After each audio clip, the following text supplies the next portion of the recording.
With all three Unovan starters banned, we're starting our final leg in Gen 5 with a hunt for a replacement.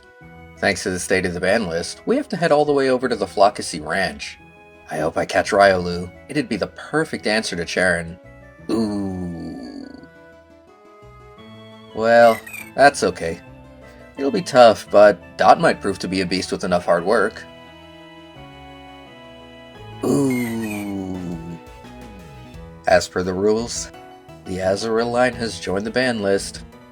Time to start the leg over. Oh, now you show up! Goku the Riolu is the hope of the universe. It's all up to him now. After hitting up the hyperbolic time chamber, Goku squares off with Hugh.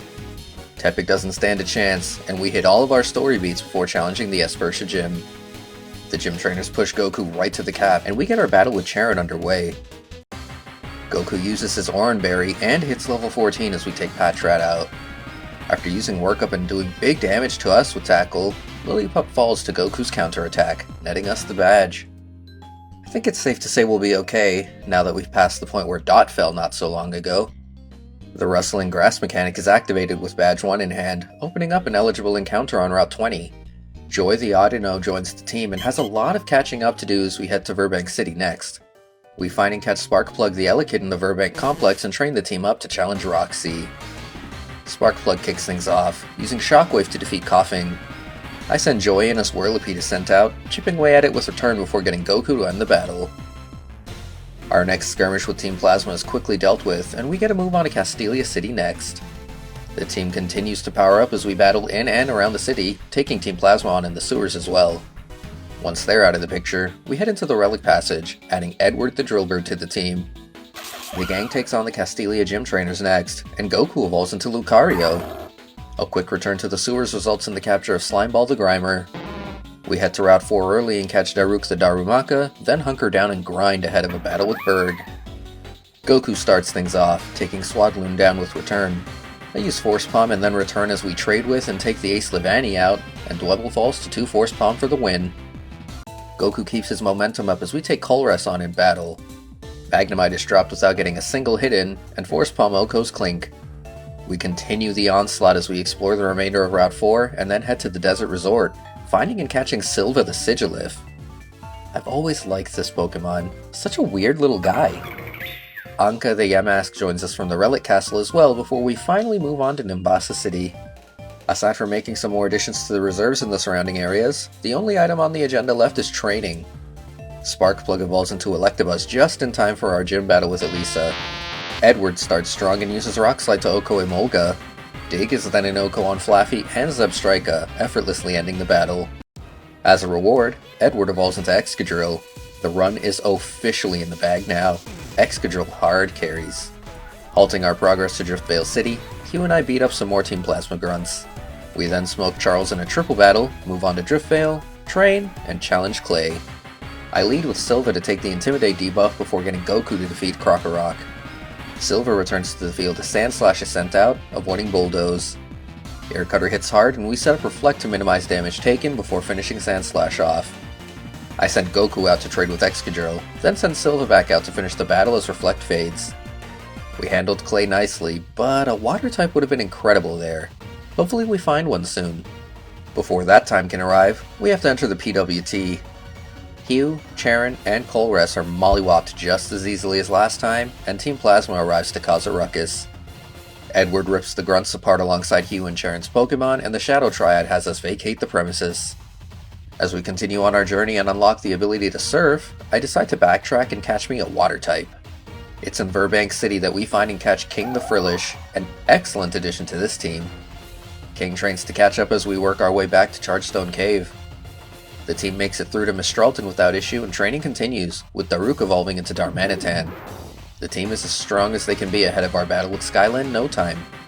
Goku leads and gets the Oko on Swoobat with Dark Pulse. Thank you Heartscale Tutor. Thunder Punch Oko Swanna next. Thank you Shard Tutor. Finally, Thunder Punch is a 2-hit KO on Skarmory. Goku really is him. The next stretch of our journey is plowed through by our powerhouse of a team, prompting King to evolve into Jellicent and leading to another battle with Hugh. Edward's Rock Slide Oko's on Pheasant when it finally connects. Jesus, that took ages. King Oko Simipour with Energy Ball and nearly dies before defeating Emboar with Surf. The team's power levels continue to increase as we take more opponents on from Undella to Lacunosa and then to Opelucid City. Once the team hits the next level cap, we challenge Drayden for our next badge. Joy leads, setting up Reflect before trading with Druddigon.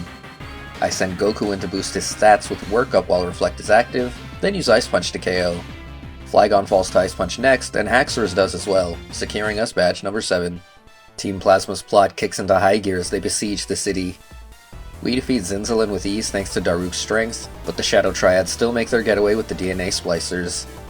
Unable to confront them right away, the team gets another mini training arc in to challenge our final gym of Gen 5. Goku starts by nailing Caracosta with Aura Sphere, tanked with the Sturdy ability. Caracosta uses Shell Smash and gets healed, but still isn't fast enough, so Bone Rush and Aura Sphere finish it off. Wailord is taken out by a Thunder Punch combo, and Jellicent meets the same fate. The climax of our conflict with Team Plasma is quickly at hand, and we waste no time getting into it. After knocking aside the army of grunts, Hugh and I get our double battle with Zinzalin started. Daruk and Emboar take the evil duo on and absolutely torch their teams before we're kicked off the ship again, forced to follow them to the giant chasm. Once inside the ship again, Goku leads to take Zinzalin on. Aura Sphere mows his entire party down, leaving us free to challenge Colress. Bone Rush hits hard, but isn't enough to take Magneton out in one go, so we're paralyzed. I pivot into Edward as it's healed and set up with Sword Stance before trading with and ultimately knocking Magneton out. Magnezone is dealt with in kind, and Edward runs a train on the remainder of Colress's team. After Getsus unveils his master plan to us, I beat the Shadow Triad up. We follow Getsus into the chasm, narrowly escape death thanks to N, and Kyurem White is born.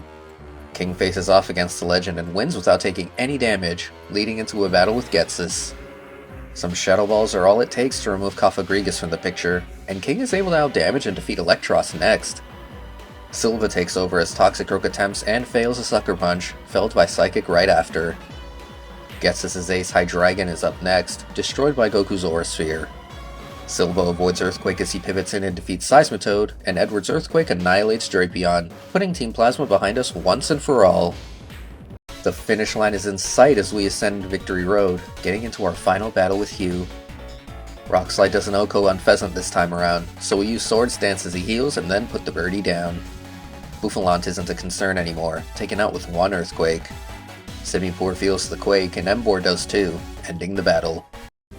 The team rushes through their final training arc and ready up to challenge the Pokémon League. Silva starts our challenge in a battle against Marshall.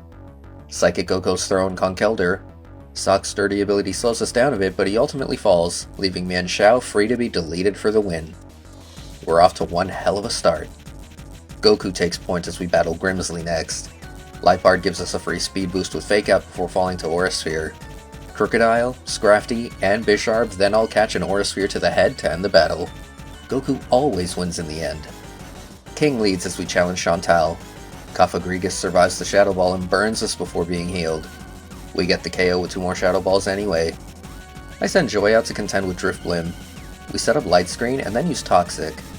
Acrobatics is hitting hard, but Reflect quickly solves that problem. I send Daruk out, using the screens as cover to use Work Up. Fire Punch KOs right after. Golurk fails to land Earthquake as we pivot into Silva, and a crit Energy Ball Okos the Automaton. Finally, Edward uses Earthquake to shatter Chandelure, securing yet another win. Edward takes points as we challenge Caitlyn. Just like Neville did last time, Sword Stance and a Chesto Berry tee us up to sweep.